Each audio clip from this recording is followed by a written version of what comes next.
आज के इस वीडियो में हम सिर्फ रिवीजन के बारे में देखते हैं, रिवीजन करते हैं। जैसे कल के वीडियो में क्या देखे थे, living creatures exploring there characteristics. तो उसी के बारे में देखते हैं कि लिविंग क्रिएचर्स क्या होता है, जो हमारे आसपास होता है। ठीक है, लिविंग क्रिएचर्स जो हमारे आसपास होता है एंड हैव अ सर्टेन कुछ एक निश्चित कैरेक्टरिस्टिक जिसका दिखता है। ठीक है, और वो डिफरेंट बनाता है किससे, वो नॉन लिविंग से वो खुद को डिफरेंट बनाता है। मतलब वो लिविंग होता है और नॉन लिविंग से वो डिफरेंट होता है। अच्छा, तो उसमें जैसे लिविंग का मतलब रॉक हो गया, ऑयल, एयर होगा, हवा हो गया। ठीक है ना, तो एक तरह का क्या है, एक तरह का नॉन लिविंग थिंग्स है। तो क्रिएचर्स आर देयर एबिलिटी। अच्छा, जो लिविंग क्रिएचर्स होता है उसके पास क्या कैरेक्टरिस्टिक्स होता है कि वो लिविंग होता है। ठीक है, ability to move, they have a growth, वो ग्रोथ ओवर टाइम करते रहता है। ठीक है, such a body grow into adult, baby एक छोटे बच्चे से उसका ग्रो होके वो एक अडल्ट में मतलब ग्रोथ भी होता है उसके अंदर। ठीक है, एक small plant become a big plant में कन्वर्ट हो जाता है। ठीक है, तो ये सारा चीज़ ये कैरेक्टरिस्टिक्स दिखा रहा है। उसके बाद breathing is another characteristics of the living creatures as well as all living things air to produce energy. सारे लिविंग बींग्स को एयर की बहुत ज़रूरी है, बहुत, क्योंकि वो एनर्जी प्रोड्यूस कर सके, इसलिए एयर की बहुत ज़रूरी होता है। ठीक है, फिर उसके बाद जो हम लोग पहला जो हम लोग टॉपिक देखे थे, what sets the living apart from the non living. क्या क्या ऐसा सेट है जो लिविंग नॉन लिविंग से उसको अलग दिखाता है लिविंग का। तो जैसे हम living thing and non living thing में हम डिफरेंस देखे थे। लिविंग थिंग मतलब जो क्या है, जो जिंदा है, they our life, they can grow, they can move, जो मूव कर सके, ब्रीथ कर सके, ईट कर सके, रिप्रोड्यूस कर सके। ठीक है, ये क्या होगा, लिविंग थिंग्स होगा, हैव अ बेबीज और मेक अ न्यू प्लांट्स। जैसे एनिमल्स हो गया, प्लांट हो गया, ह्यूमंस हो गया, तो ये लिविंग थिंग्स में आता है। नॉन लिविंग थिंग्स में उसी का उल्टा, जैसे वो डेड है, they are alive, they are not alive. ठीक है, तो are things that are not alive, they do not grow, they do not move, they do not breathe, they do not eat and they do not reproduce। तो ये क्या हुआ, non living thing हुआ। Example में जैसे rock हो गया, water हो गया एंड टॉयज हो गया। अब हम मोमेंटेरी प्लांट्स में देखते हैं, तो मोमेंटेरी प्लांट्स जैसे प्लांट्स है, तो क्या एक जगह से दूसरी जगह एनिमल्स के जैसा नहीं चल सकता। एनिमल्स, ह्यूमन, प्लांट्स, एनिमल्स हो गया, ह्यूमंस हो गया, ये स्विम कर सकता है, वॉक कर सकता है, फ्लाइंग कर सकता है। ठीक है, एक जगह से दूसरी जगह जा सकता है। तो क्या प्लांट्स भी सेम ऐसे ही करता है? क्या प्लांट्स सेम ह्यूमंस की जैसे करेगा, एक जगह से दूसरी जगह? नहीं, एक सर्टेन टाइप ऑफ मूवमेंट्स होते हैं, अलग डिफरेंट टाइप्स ऑफ मूवमेंट होते हैं प्लांट्स में भले वो एक जगह से दूसरी जगह मूव नहीं करते, लेकिन उनके पास एक तरह का मूवमेंट होता है, जैसे मूवमेंट ऑफ फ्लावरिंग। ठीक है, मूवमेंट ऑफ फ्लावर्स का मूवमेंट होना। फिर हम लोग देखे थे इंसेक्टिवोरस प्लांट के बारे में। Insectivorous plant other kind of movement of plants, ये मतलब डिफरेंट टाइप्स ऑफ प्लांट होते हैं। ये इसमें क्या होता है ना, एक सॉसर शेप्ड होता है ऑन द लीव्स पे, और सॉसर शेप मतलब अ कप लाइक शेप होता है, और उस लीव्स के ऊपर क्या होता है ना, हेयर लाइक प्रोजेक्शन किया रहता है। ठीक है, यदि उसके अंदर कोई भी इंसेक्ट आके चिपक जाए, ठीक है, तो वो क्या कर लेता है, वो अपने आप को अंदर की साइड कर लेता है, मतलब अपने आप को बंद कर लेता है। उस अंदर में जो इंसेक्ट है, वो अंदर के इंसेक्ट को वो मार के उसका जितना भी न्यूट्रिशन वो खुद पे लगा लेता है। ठीक है, तो वो जो इंसेक्टिवोरस प्लांट है, वो अपने खुद की न्यूट्रिशन के लिए दूसरों को इंसेक्ट को मार के खुद का एनर्जी बढ़ाता है, खुद का न्यूट्रिशन लाता है।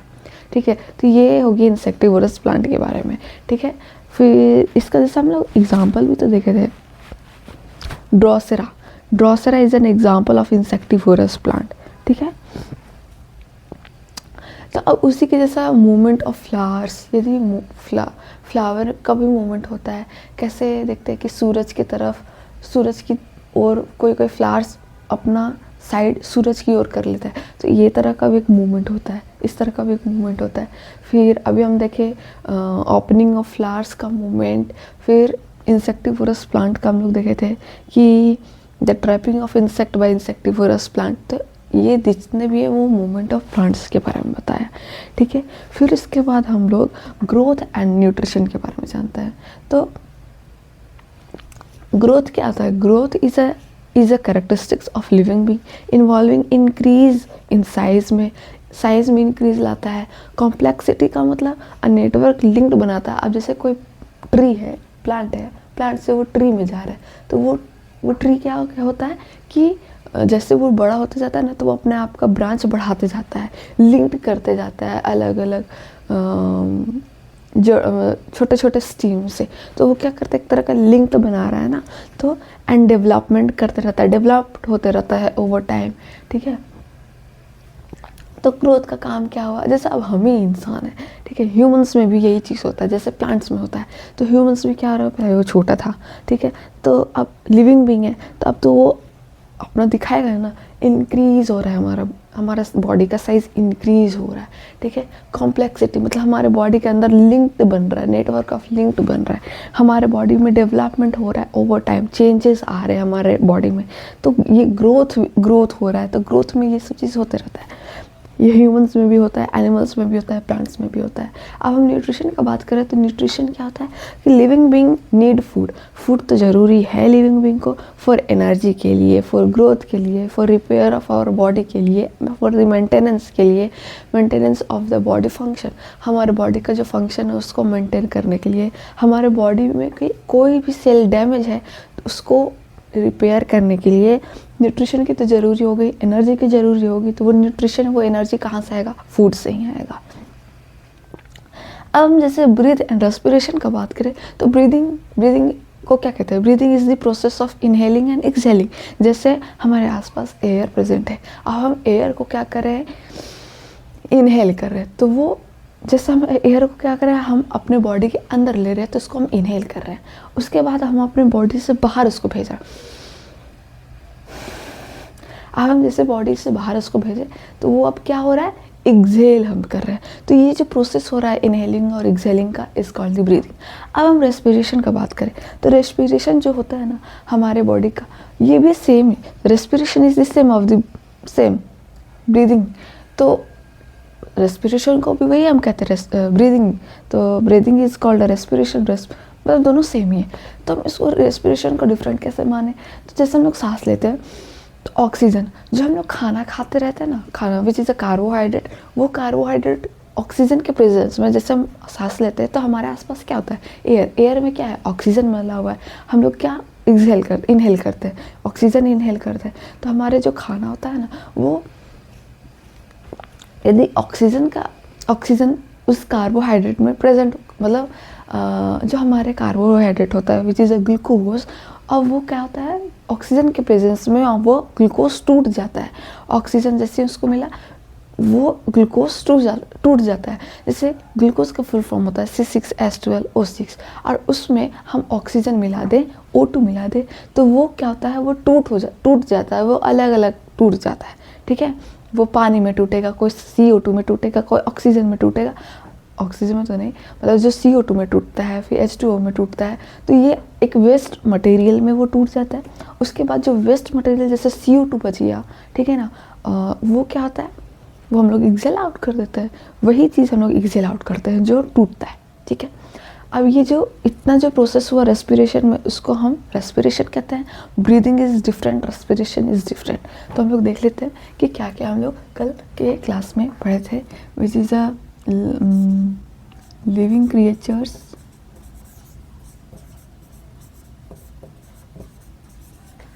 and exploring their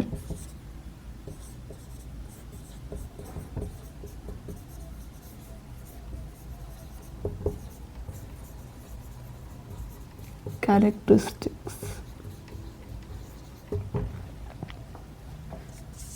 पहला तो हम लोग लिविंग क्रिएचर्स के बारे में देखें कि व्हाट इज लिविंग क्रिएचर्स, ठीक है। तो लिविंग क्रिएचर्स वही होता है ना जो मूव कर सके, जो ग्रोथ कर सके, जो ब्रीथ कर सके। तो living creatures is the same. फिर उसके बाद हम लोग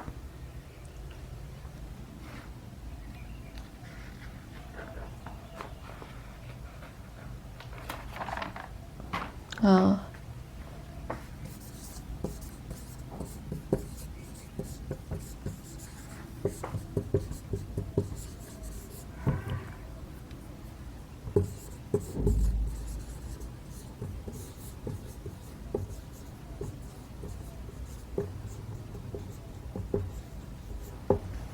ऐसा क्या सेट है लिविंग जो apart from the non living? इसके अंदर हम लोग क्या क्या देखें? Movement in plants,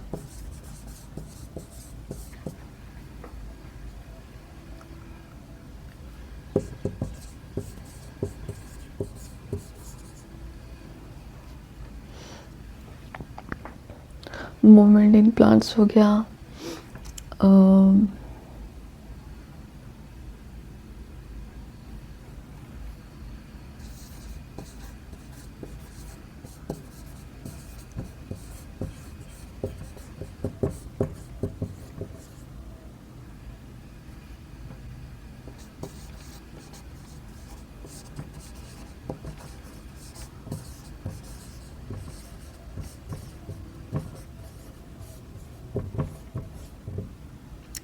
breathing and respiration.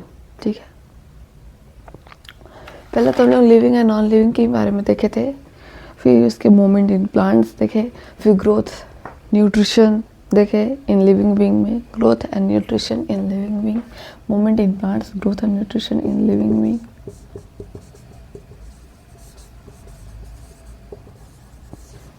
Breathing and respiration in living being में हम लोग देखें।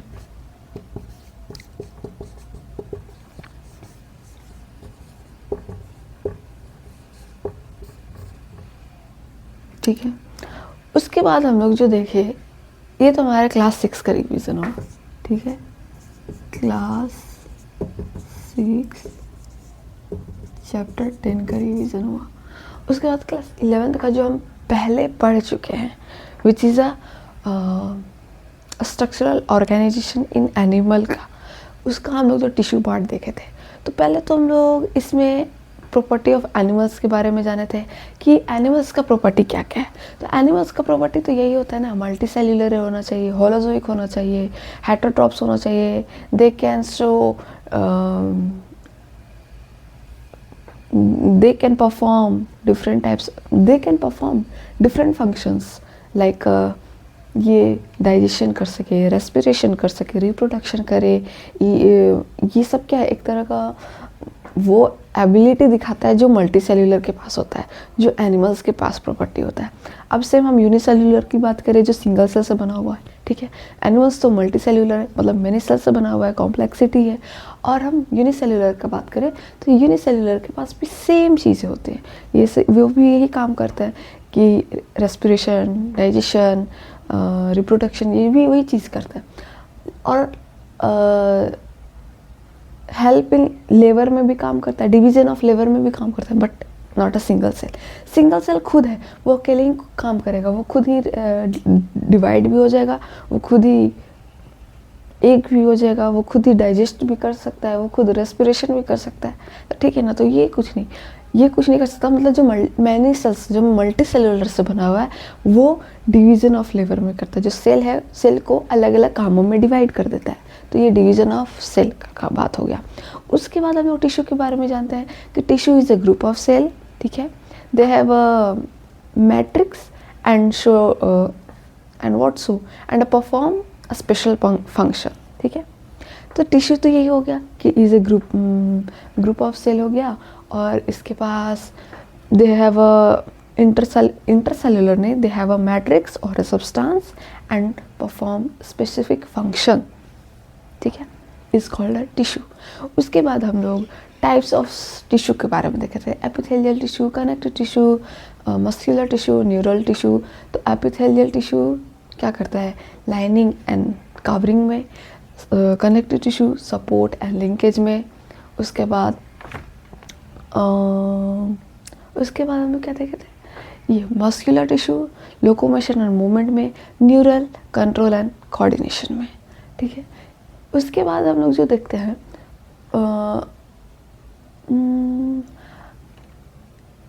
फिर हम लोग एपिथेलियल के बारे में जानते हैं। तो एपिथेलियल टिश्यू जो होता है वो कहाँ प्रेजेंट होता है, बेस अपॉन द मतलब rest upon the basement membrane.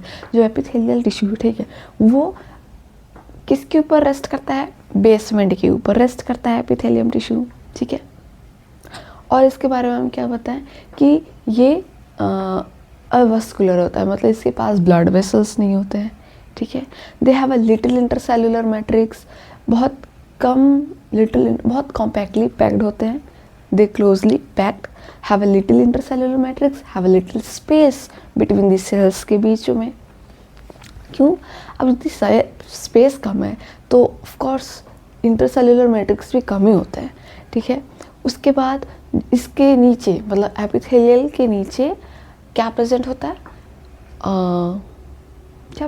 है, connective tissue is always present below the epithelial से, मतलब एपिथेलियल के नीचे कनेक्टिव टिश्यू प्रेजेंट होता है। अब इसको न्यूट्रिशन ऑक्सीजन सप्लाइड कैसे होता है, थ्रू दी कनेक्टिव टिश्यू के थ्रू। क्यों? कनेक्टिव टिश्यू में ब्लड वेसल्स होता है, उस ब्लड वेसल्स के थ्रू इस एपिथेलियम टिश्यू में जितने भी ऑक्सीजन न्यूट्रिशन जो भी सप्लाइड किया जाता है वो ब्लड वेसल्स के थ्रू, कनेक्टिव टिश्यू के थ्रू किया जाता है। अच्छा, इसका जो बेसमेंट मेम्ब्रेन होता है वो नॉन सेल्यूलर होता है। नॉन सेल्यूलर का मतलब जो सेल से नहीं बना रहता है, ये एक कार्बोहाइड्रेट से बना हुआ है, ठीक है, विच is a mucopolysaccharide and glycoprotein से ये बना हुआ है बेसमेंट मेम्ब्रेन। उसके बाद हम क्या बोल सकते हैं,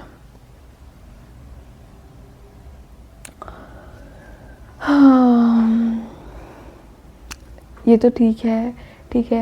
फिर इसके बारे में हम कुछ नहीं, ये अवैस्कुलर होता है, ब्लड वेसल्स में प्रेजेंट नहीं होता है, और highly ability to regenerate. Highly ability मतलब इसके पास हाई एबिलिटी होता है टू अपने आप को रीजनरेट करने के लिए। उसके बाद हम लोग जो होता है on the basis of the cell को डिवाइड किया गया है एपिथेलियल को, जैसे simple epithelium and compound epithelium. Simple epithelium का मतलब जो सिंगल लेयर ऑफ सेल से बना हुआ है। सिंगल लेयर ऑफ सेल्स का मतलब जो होता है इसमें काम सिर्फ filtration, absorption, secretion, diffusion, absorption में मदद करता है। और जो ये कंपाउंड एपिथेलियम होते हैं वो 2 और मोर लेयर ऑफ सेल से बना हुआ है, ठीक है। इसमें प्रोटेक्शन में भी मदद करता है, यानी केमिकल स्ट्रेस, मैकेनिकल स्ट्रेस और केमिकल स्ट्रेस से बचाने में मदद करता है। तो ये कंपाउंड एपिथेलियम हो गया, ठीक है। अब हम टाइप्स ऑफ एपिथेलियम में देखते हैं, ठीक है। इन सिंपल एपिथेलियम है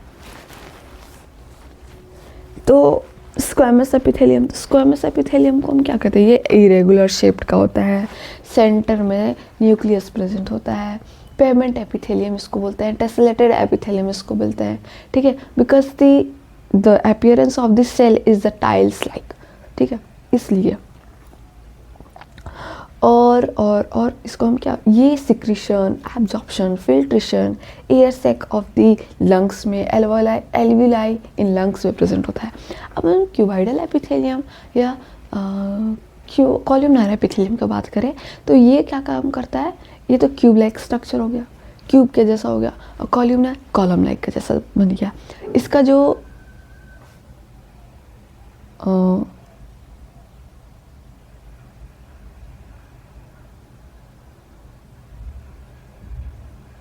अच्छा, जो क्यूबाइडल हो गया, क्यूबाइडल को भी 3 पार्ट्स में डिवाइड किया गया है, simple cuboidal epithelium, brush border cuboidal epithelium, फिर सिलेटेड क्यूबाइडल एपिथेलियम।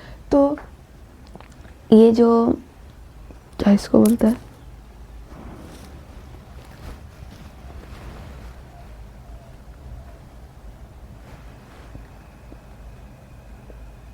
इसका जो क्यूब है, इस क्यूब लाइक स्ट्रक्चर है, इसका जो न्यूक्लियस है वो सेंटर में प्रेजेंट होता है। अब simple cuboidal epithelium and brush border cuboidal epithelium का काम एक ही है, एब्जॉर्प्शन, ठीक है, एब्जॉर्प्शन एंड सिक्रीशन में। और जो सिंपल क्यूबॉइडल एपिथेलियम, इसका एक ही एग्जांपल है विच इज़ अ डीसीटी, फिर थायराइड फॉलिकल्स में प्रेजेंट होता है। डीसीटी मतलब डिस्टल कॉन्वोल्यूटेड ट्यूब्यूल में, स्मॉल डक्ट एंड ट्यूब में प्रेजेंट होता है। इसको जर्मिनल एपिथेलियम मतलब ओवरी एंड टेस्टिस में भी क्या पाया जाता है, कौन सा सेल, कौन सा टिश्यू प्रेजेंट होता है, सिंपल क्यूबॉइडल एपिथेलियम। फिर उसके बाद आता है हमारा ब्रेस्ट बॉर्डर क्यूबॉइडल एपिथेलियम। इसका भी वही काम होता है, सिक्रीशन एंड एब्जॉर्प्शन। ये पीसीटी पे प्रेजेंट होता है, मतलब प्रॉक्सिमल कॉन्वोल्यूटेड ट्यूब्यूल में। अब हम सिलेटेड क्यूबॉइडल एपिथेलियम का बात करें तो ये होता है कि मूवमेंट ऑफ सब्सटेंस, ठीक है, ये help in movement of substance का मदद करता है। सीलिएटेड का मतलब सील या हेयर लाइक स्ट्रक्चर प्रेजेंट होते हैं on the apical surface of the cell, ठीक है। और ये कहाँ प्रेजेंट होता है, ब्रोंक्यूल्स में प्रेजेंट होता है, ब्रोंक्यूल्स में। अब हम कॉल्यूमनार एपिथेलियम, तो simple columnar epithelium, breast border columnar epithelium, और उसके बाद ये क्या उसको कहते हैं, ब्रेस्ट बॉर्डर हो गया, सिलेटेड कॉल्यूमनार एपिथेलियम। ये कॉलम लाइक स्ट्रक्चर होते हैं, ठीक है। अब इसका जो न्यूक्लियस है वो बेस में प्रेजेंट होता है। सिंपल कॉल्यूमनार एपिथेलियम का हम बात करें तो ये इसका काम और ब्रेस्ट बॉर्डर कॉल्यूमनार है, इसका दोनों का काम सिक्रीशन एंड एब्जॉर्प्शन का काम करता है। एग्जाम्पल भी है, एक ही है GI tract which is stomach में प्रेजेंट होता है, स्मॉल इंटेस्टाइन, जीआई मतलब gastro intestine tract, small intestine में प्रेजेंट होता है इन स्टमक में, ठीक है। अब हम उसके बाद आते हैं ये सिलिएटेड कॉल्यूमनार एपिथेलियम में। इसका भी मदद एक ही होता है, help in movement of substance का। उसके बाद ये एग्जांपल इसका क्या होता है, फेलोपियन ट्यूब में प्रेजेंट होता है, ठीक है। अब ब्रोंक्यूल्स में ये प्रेजेंट होता है, सिलिएटेड क्यूबॉइडल एपिथेलियम ब्रोंक्यूल्स में। और ये जो ब्रोंकी है, ब्रोंकी ये किसमें प्रेजेंट, इसके पास कौन सा सेल प्रेजेंट होता है, सिलिएटेड कॉल्यूमनार एपिथेलियम। और इसी के पास फेलोपियन ट्यूब में भी ये सेल प्रेजेंट होता है। हमारा ये एपिथेलियम का ख़त्म तो नहीं हुआ। फिर उसके बाद कंपाउंड एपिथेलियम आता है, तो कंपाउंड एपिथेलियम में भी एक stratified epithelium and transitional epithelium होता है। तो स्ट्रैटिफाइड एपिथेलियम का मतलब हम जिसको स्ट्रेच कर सके, ठीक है, जैसे हमारा यूरिनरी ब्लैडर होता है, वो स्ट्रेच, इसके पास स्ट्रेचेबल प्रॉपर्टी है, इसको स्ट्रेचेबल कंपाउंड एपिथेलियम कहेंगे। स्ट्रैटिफाइड एपिथेलियम, स्ट्रैटिफाइड दो तरह के होता है, केराटाइन प्रोटीन, केराटाइन एपिथेलियम एंड नॉन केराटाइन। तो केराटाइन मतलब, केराटाइन का मतलब जहाँ पे ड्राई सरफेस हो, ड्राई सरफेस हमारा स्किन हो गया, तो यहाँ पे केराटाइन प्रोटीन डिपॉजिट होते हैं, तो ये केराटाइन होता है। और जो वेट गीला वाला सब्सटेंस होता है हमारे, जैसे माउथ के बकल कैविटी में हो गया, लैरिंग्स में हो गया, फेरिंग वजाइनल एरिया में हो गया, वजाइनल में हो गया, तो ये में क्या होता है, इसमें क्या होता है, नॉन केराटाइन मतलब इसमें वेट, और ये वाटर इम्परमिएबल भी है।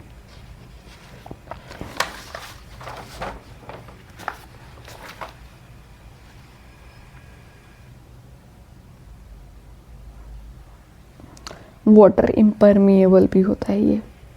केराटाइन protein deposit on the surface of the compound epithelium makes it dry and impermeable to water बनाता है ये।